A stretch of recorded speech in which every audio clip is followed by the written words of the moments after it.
Yes, would you show me some sports jackets, please? I won't personally, sir, but I'll summon our senior assistant to attend to your wishes. Mr. Granger, are you free? Oh, yes, I'm free. That is a guard's tie you're wearing, sir, isn't it?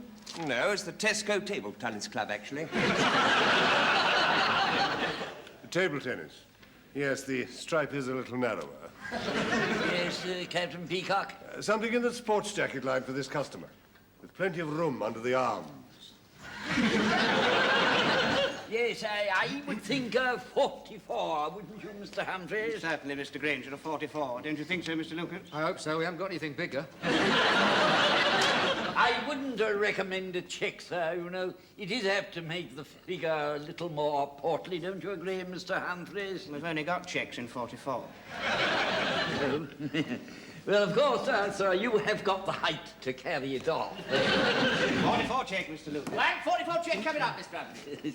Yes, this range is in pushcorn, isn't it, Mr. Humphreys? Right, first time, Mr. Granger. 35% wool, 35% pushcorn. Well, that only makes 70%. Yes, well, there's a lot of air between the fibres, so...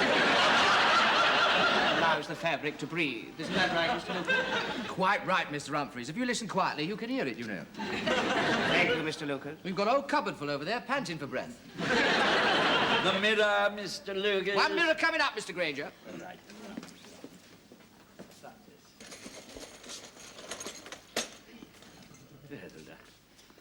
What do you think, Mr. Humphreys? Well, it's nice and snug in the front. It's very snug indeed. Why don't you have a look at the back? Yes, I'm sure the back is snug as well. Yeah.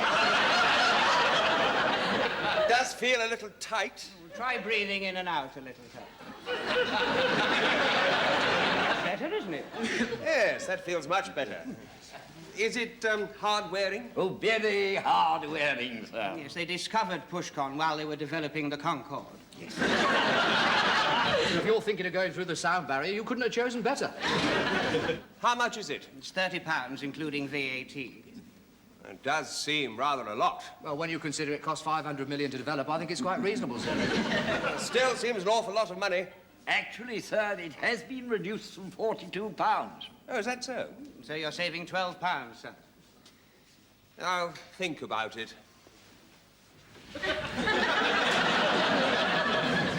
I'll take it. Sale, Mr. Humphreys. Well, Mr. Lucas. Well done, Mr. Granger. Miss Brahms, the bridal veil with the blue-orange blossom. Yes, Mrs. Sloane. And where is Madam going for her honeymoon? Well, we're torn between Eastbourne and Brighton. It is difficult to make up one's mind, isn't it? It is. Why not compromise and try Beachy Head?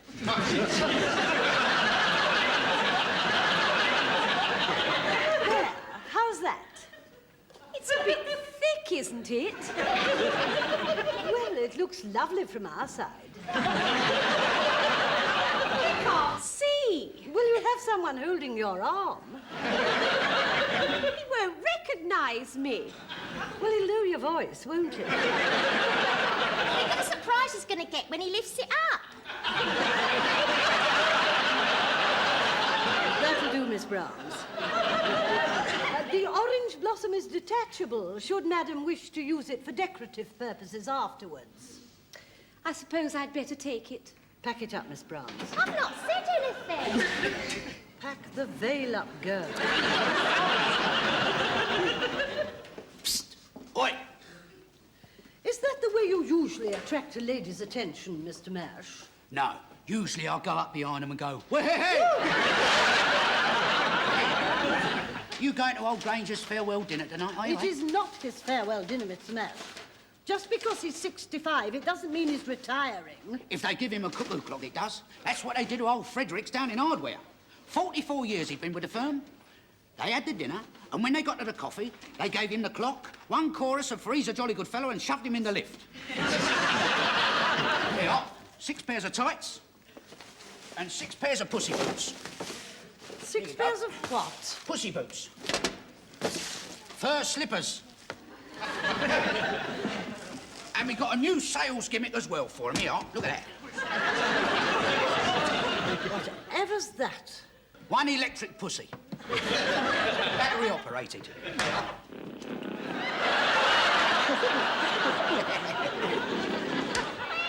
Pussy boots, pussy boots. How could anyone do that to a cat? You want to thank your lucky stars, mate. You ain't selling elephant-hide luggage. I've a good mind to write to the RSPCA. Well, you're a bit late. It's dead.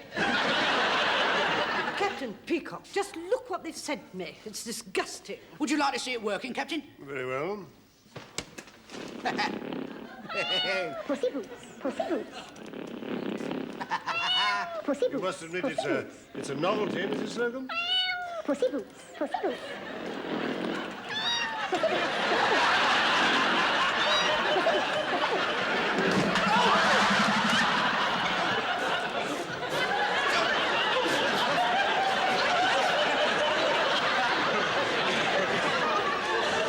Mr. Mash, take it to the vet. Very amusing, Captain, very amusing. Mrs. Slocum, Mr. Granger has gone to his coffee break, so this would seem to be a good opportunity to discuss his birthday dinner. Oh, yes, yes. Miss Brahms, come along. Mr. Humphreys, are you free? Yes, I'm free, Captain Peacock. Mr. Lucas, are you free? Yes, I think I am free just at this precise moment, Captain. Gather round. Now, I've had a word with the canteen manager, and it would seem that the most economical way of staging this function is to hold the dinner down here. Oh, poor Mr. Granger. Can't we give him a proper do in the restaurant upstairs? Now, that would cost us an extra £1 per head. Let's have it down here. Let's have it at the scene of his triumphs. Now, the menu would be as follows. The vegetable soup or hors d'oeuvre, That's a sardine on a bit of tired lettuce. and the Russian salad, Mr. Oh, Lucas. yeah, I've forgotten the Russian salad, Captain Peacock, yes. I shall never forget the Russian salad.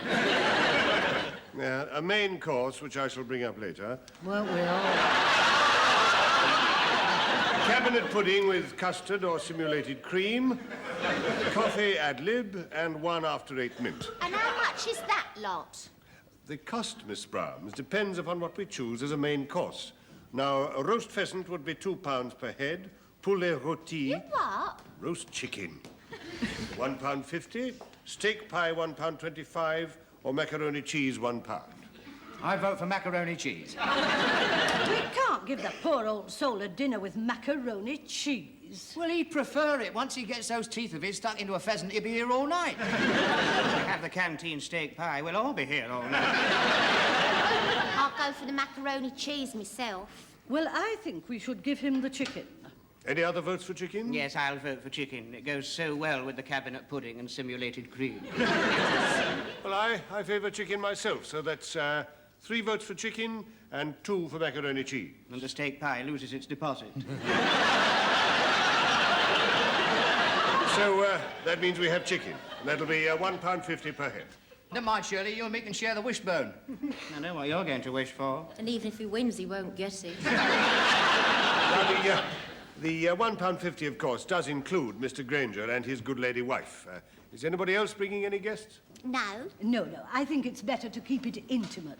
We're not adverse to a little intimacy, are we, Mr. No, Mr. Humphreys. We could invite the galloping gourmet. If he took one look at that menu, he'd gallop the other way. Thank you, Mr. Lucas. Now, then, as regards dress, I think black tie. What, nothing else?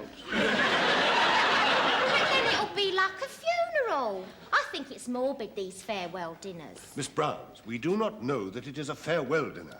That is up to our manager, Mr. Rumble. It's only a farewell dinner if you get a cuckoo clock.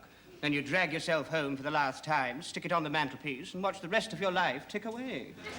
And the way old Granger was staggering around this morning, they could save money and give him an egg timer. Thank you, Mr. Lucas. Right, back to your places, everyone. Now, Miss Brahms. Have I missed anything? No, Mr. Granger. We were just discussing the menu for your dinner. Oh, yes. I do hope we're not going to have steak pie. I'm travelling home on a non-corridor train. Chicken, actually. Oh, good. Yes, I remember Mr. Fredericks had the chicken, but unfortunately he also had the cuckoo clock. I'm sure that Grace Brothers will require your services for many years to come. Is that official, Stephen? No, it's not in my hands. That's up to our manager, Mr. Rumbold. menswear. Are you free, Mr. Granger? Yes, I am free. You're wanted in Mr. Rumbold's office. Oh, I wonder what that's about. Oh, it's probably nothing to do with that at all, Ernest. Well, whatever will be, will be. I've had very happy years here. You know very well that if Grace Brothers were going to announce your retirement, young Mr. Grace would attend the dinner personally. Isn't he coming? Off the record, I have not been so informed. Oh, good.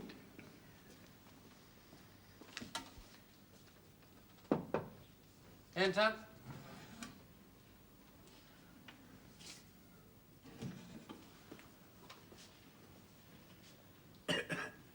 I understood that you wanted to see me, sir. Did I? Yes. It's about young Mr. Grace. Oh, yes. He won't be attending your dinner tonight. Oh, good. Unfortunately, he has a very bad cold. Oh, you mean if he hadn't got a cold, he would be there? Well, when someone has been here as long as you have, Mr. Granger, how long is it now? I joined Grace Brothers in 1937, on the day that Mr. Baldwin resigned. Resigned from Grace Brothers? No, he handed over to Mr. Chamberlain.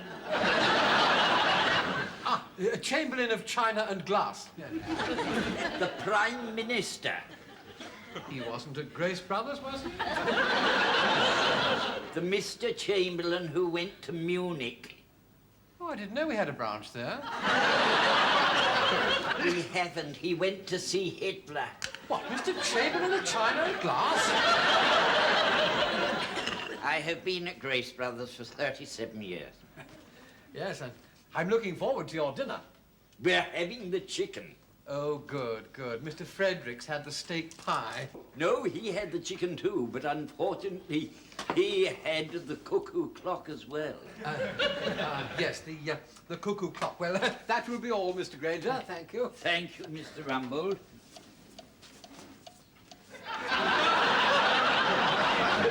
Did I hear something ticking? Ticking? No, I don't think so. It must have been the pipes of the central heating system expanding. Good.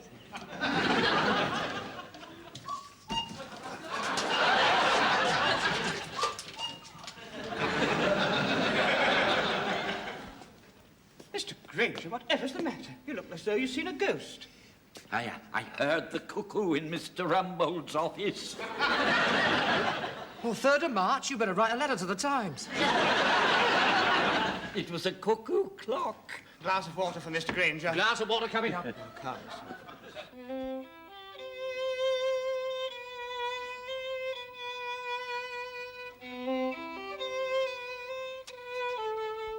Well, I hope someone turns up soon. These bubbles is all drying up. Now, remember, Mr. Mash, only one glass each. Oh, yeah, we don't want them losing control, do we, eh? Mr. James Lucas and Mr. Wilberforce Claiborne Humphreys. Hello, Wilberforce. Hello, James. That'll do, Mr. Mash. So sorry we're late, Your Grace, but we stopped off at the Oklahoma Pancake House for a cup of cocoa and a Danish pastry. The excitement was all too much. There was a lovely bit of Danish crumpet in there as well, but once she heard that we were going to our anniversary dinner, she went off me. Oh, champagne! Dom Perignon. No, Japanese tinned, extra dry. The bubbles don't go up your nose, they give you karate chops. Miss Shirley Brahms and the Duchess of Slocum. Drinks, ladies? Why not? I think you've had enough. Are you suggesting, Miss Brahms, that 4 vodka martinis are beyond my capacity? Oh, one of these days, that escalator's going to do somebody a mischief. You know what they say about vodka, Mrs. Slocum? 1's all right, 2's the most, 3 under the table, 4 under the host. Oh, Mr. Humphreys, what will you say next? Mr. Rumbold's the host. Captain Steve Stephen Peacock, RASC, C of E, hero at the Battle of Catterick Naffy, holder of the Hot Cross Bun and Bar. That will do, Mr.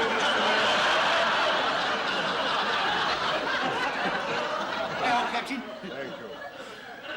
Hey. Take it easy. We ain't got no reserves. The group are coming up in the other lift. Oh, good. If we got the new Seekers.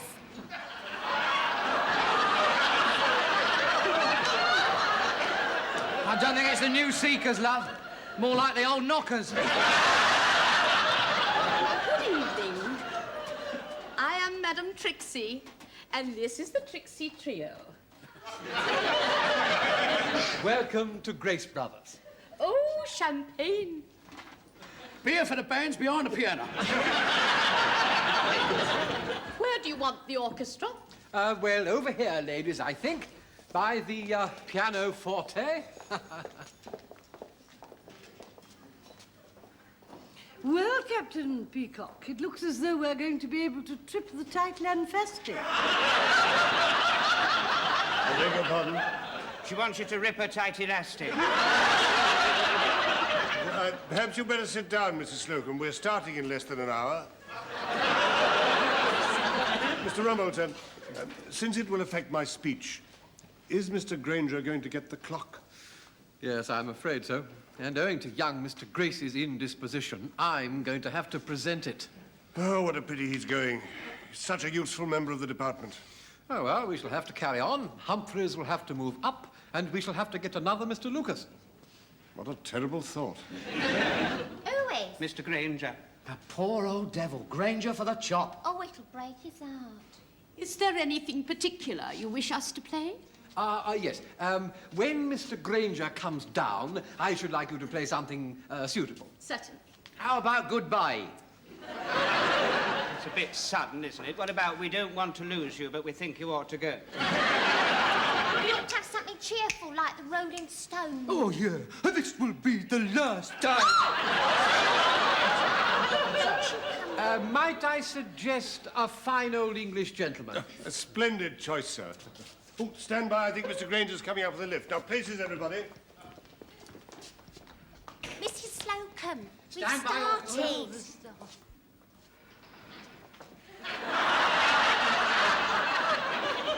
Elsie Makepeace and Doris Poland.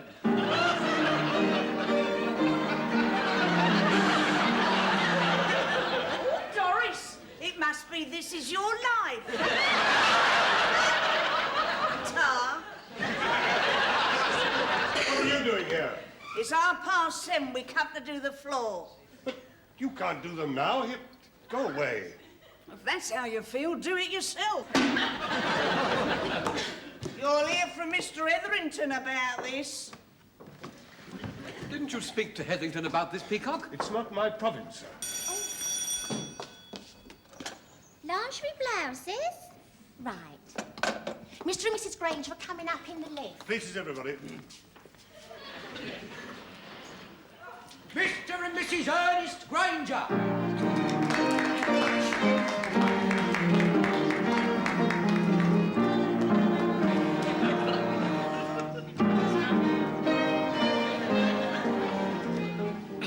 Mr. and Mrs. Granger, in the name of Grace Brothers, welcome to your anniversary dinner. Oh, thank you. Well, they've got an orchestra. Mr. Fredericks didn't have an orchestra. Perhaps we'll be able to do the Gay Gordons. That should round the evening off nice. My lords, ladies and gentlemen, take your partners for the tinned vegetable soup. Shall we go in, Mr. Humphreys?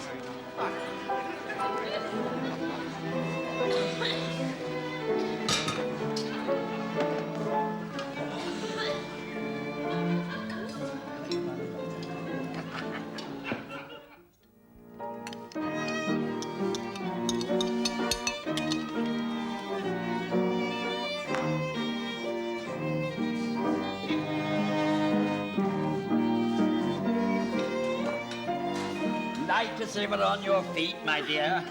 Well, they've certainly given us a night to remember. They certainly have. I'm very glad we didn't have the steak. Look, if you're going to dance with your hand down there, I'm going to sit down. Well, you've got plenty to sit on. July is my best feature. Oops. Nearly went. Strange how potent sheet music is. You and I appear to be the only two not dancing. Well, all right, if you promise not to lead. I think we'd better get on with the speeches.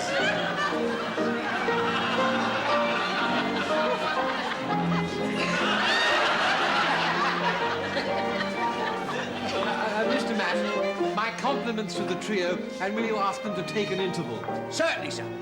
Oi! Jug here says belt up for 5 minutes. All right? I'm really rather puffed. I think it's just as well that I'm going to put my feet up. Pray be seated. Hang on, Shirley. I think the judge is going to pronounce sentence. Oh, Mrs. Slocum.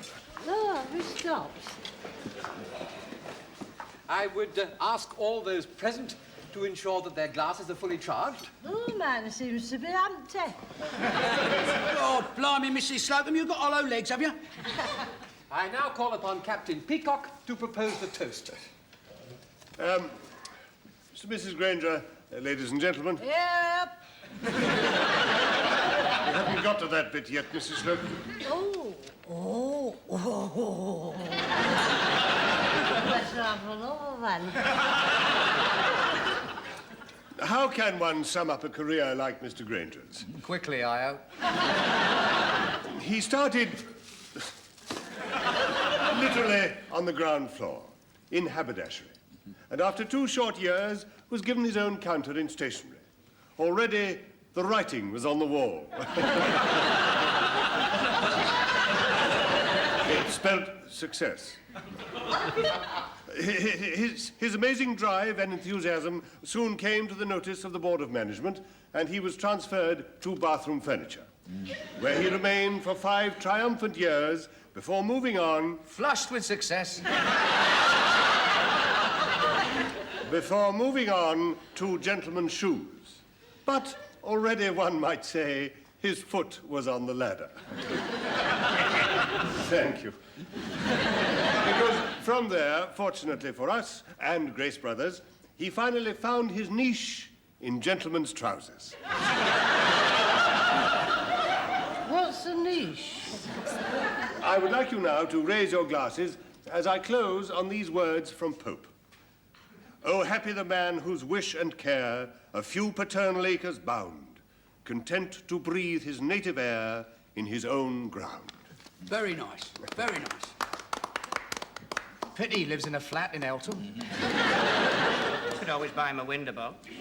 I ask you all to be upstanding. I give you Mr. Granger coupled with Mrs. Granger. Mr. Granger, coupled with Mrs. Granger. Mr. Granger and Speech.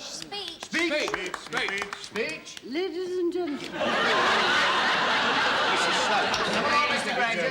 Come along, Mr. Granger. Well, dear friends, my heart is very full. My glass is very empty. Great honor which you have done, Mrs. Granger and myself, in giving us this wonderful banquet tonight with the chicken and all these magnificent presents, especially this combined shoehorn and back scratcher. You know, as I look back over the years, they all seem to have passed very quickly.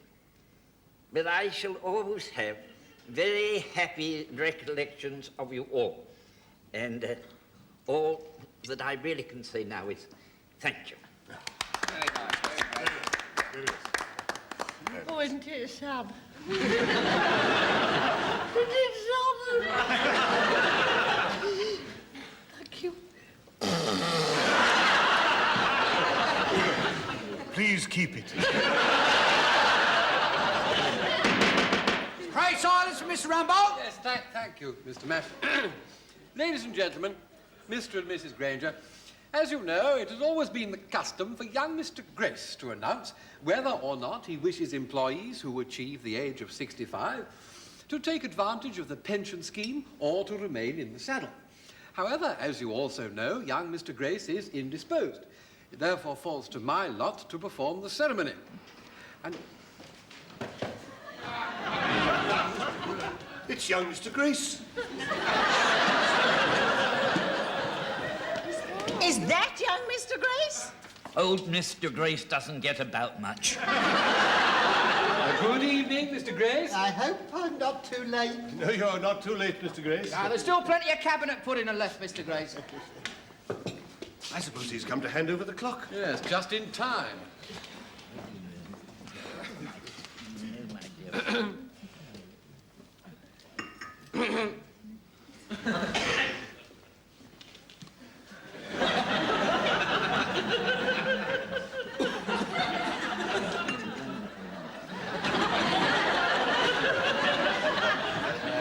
Shall I continue, Mr. Grace? Oh, please do, Mr. Rumbold.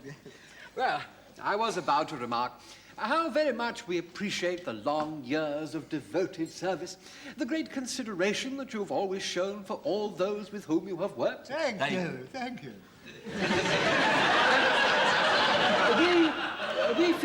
We definitely feel that after all these long years, you have truly earned a rest.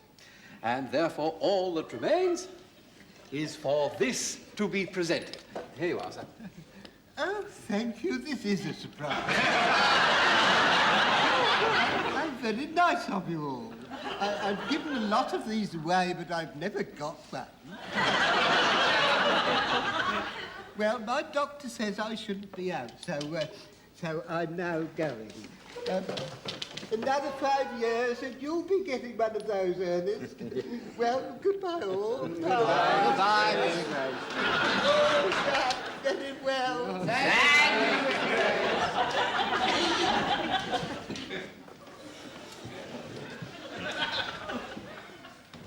Well, Ernest, it looks as if you're staying on. It does.